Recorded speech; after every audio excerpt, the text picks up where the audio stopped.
قليلا अल्लाहुम्मा सल्लि अला मुहम्मद व अला आलि मुहम्मद व बारिक वसल्लम।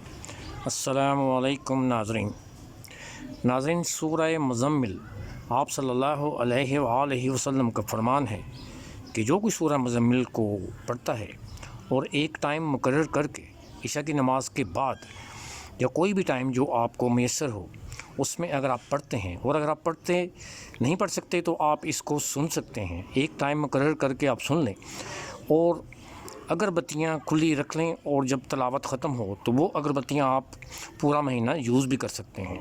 तरीका ये है कि आपने इसको 11 मरतबा एक टाइम मुकर्रर करके तो इसकी तलावत ख़ुद अगर कर सकते हैं तो ठीक, अदरवाइज़ आप इसको सुन भी सकते हैं। 11 मरतबा सुने, एक टाइम रख के सुने, और जो भी आपकी हाजत है वो पूरी होगी इंशाअल्लाह।